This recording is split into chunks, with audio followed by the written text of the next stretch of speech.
Guys, yung third na change oil natin ng ating Aerox.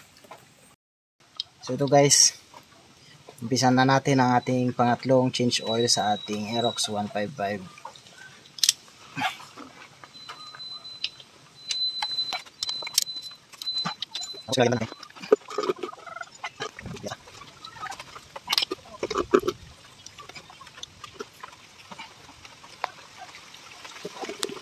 Tatanggalan natin itong exit nya, ang tornilyo. Nag-change oil tayo. Ang natakbo ng ating Aerox sa third na change oil natin ay umabot siya ng 1,300 plus. Mamaya papakita natin yung odo kasi umuulan pa eh. Ito yung mga gamit natin o basa na. Yung nakuha natin doon is transfer natin doon sa may, ayun, doon ko nilalagay eh. Kasi sariwa pa yung mga yan guys. Sariwa. Yung Aerox pala natin guys ay hindi natin siya nagamit ng buong araw. So hanggang nagdamag siya ng ginagamit. So ibig sabihin nasa baba yung oil niyan. Nandun sa baba. So talagang kuha lahat yan. Ibig sabihin kung may mga tawag dito, gaspang siya, nandito sa may baba, nasa salan. Yun ang pinaka the best eh, kapag change oil. Umaga, kung hindi pa nagagamit. Para nasa baba talaga lahat. Ayan. Yung oil natin, as usual, ganun pa din. Yamalobe na original, galing mismo sa Yamaha. Ayan. Yun. Ayan. Blue Core. 1 litro yan. Tapos sasabay na rin natin guys ang ating gear oil. So mag-gear oil tayo. 100 ml. Lalagay ito natin lahat. Ito may matitira dyan na 100. Ito ilagay natin lahat. Yamalobe din. Optimum performance for automatic motorcycle only. So ayan. Kuha natin siya ng yung Yamalobe na Blue Core ay 345. Tapos yung gear oil niya is 60. Kaya ang binayaran natin ay 405 lahat. 345. So hindi na ako gumagamit guys ng yung mga tawag dito, mga iba-ibang brand. Ayoko munang gumamit ng ganun kasi saglitan lang din ako mag-change oil eh, kasi lagi akong long distance, laging malalayo yung biyahe tsaka araw-araw. Eh, basta lumagpas ako ng 1,000 km, mag-change oil na ako. Eh, kung gagamit ako ng mga yung mamahalin, yung mga branded, eh, ganun lang din naman ang gagawin ko. Sayang. Kaya ito na lang muna yung gagamitin natin. Eh, okay naman. So far, okay naman sa akin to. Tsaka recommended din siya ng Yamaha. Umulan, bumagyo. Change oil pa din. So, silipin natin kung may tumutulo pa. Parang wala na. Parang wala na guys. Sunod naman natin yung gear nya. Tanggalin natin yung gear oil.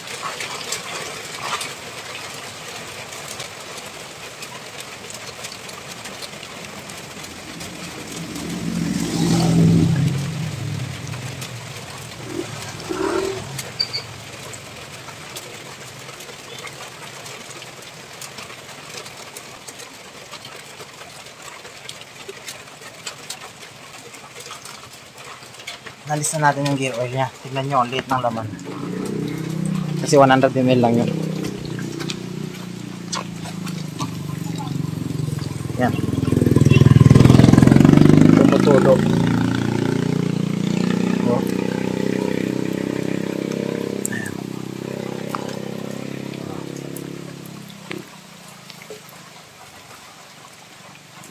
Isa natin.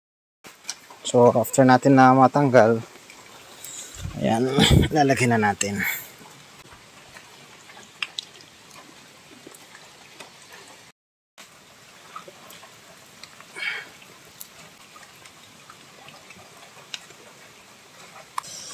Yun.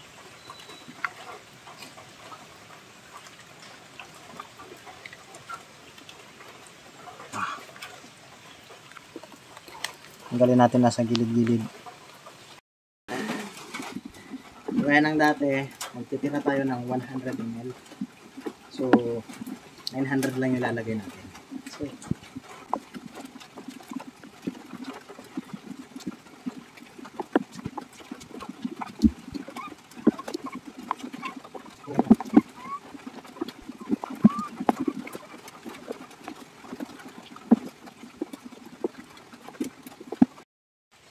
ngayon na i-check natin kung ilan na siya ngayong pangatlong change oil natin at ilan yung tinakbo natin bago tayo nag-change oil.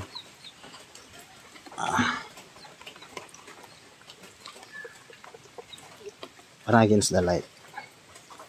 Ayan, so 144 na ngayon ng hapon.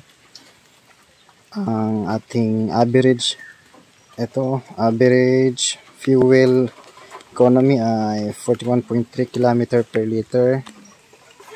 So, dito yung pindutan niya guys. So, ayan. Kala mo passing, pero yan yung menu. Ayan. So, battery natin 12.6. Yung oil natin na trip ay 1,435 kilometers pala. Natakbo natin. Kala ko 1,300. Sorry kanina. So, yan yung i-reset natin. Reset na natin. Naka-indicate siya sa oil. Ayan o. 1,435. Naka-indicate siya ng oil. Pag isang press pa natin dito, ayan. Yung V-belt naman niya, 4,023 km na siya. Ayan, mayroong isukatan siya. Tapos isa pa, ayan yung kanya. Yung ilaw natin. Nasa pinaka malakas tayo. Tatlo to eh. 3. 1, 2, 3. Pinakamalinaw yung tatlo. Ang number 3. Tapos, yung odo natin. Ayan, total odo natin. 4,023 kilometers na yung natakbo natin. Ayan. Ito yung trip 1. Ayan yung sukatan ko sa gasolina ko. Ayan. Trip 2. Ayan. Itong trip 2 natin, reset na din natin ito. Ayan. Tapos,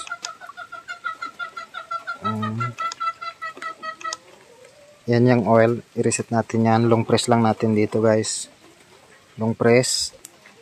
Long press. Yan. Pag nag-blink na, long press ulit. Ayun. 0 na. So, dyan natin masusukat ulit yung susunod. So, balik natin siya sa trip 1 yan. Dyan ko siya nilalagay. So, switch natin. Pakinggan natin ngayon. So, yan yung unang tunog niya.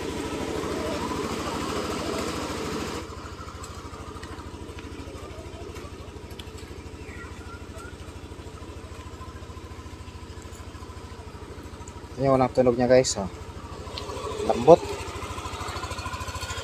Ganito ka bilis yung idle niya.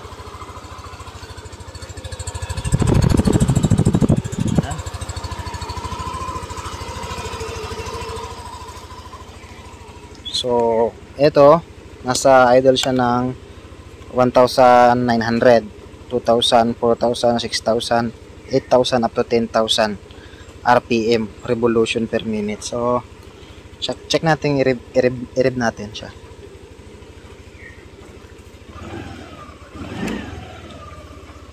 Ayan.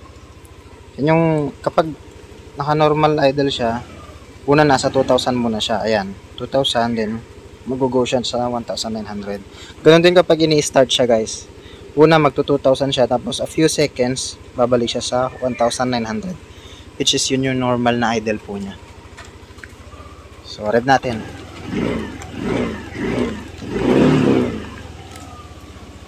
Ayun.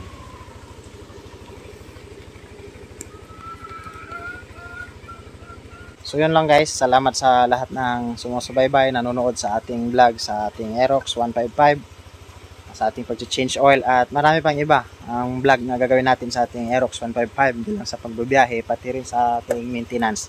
So, ayan. Oh, Stig. So, sa mga bago, huwag kalimutang mag-subscribe kung napanood nyo to sa ating YouTube at dito sa may ating Facebook. i-follow natin guys para updated kayo sa ating mga vlog sa ating Aerox at saka sa mga pinupuntahan din nating mga lugar. So yun lang guys, maraming salamat.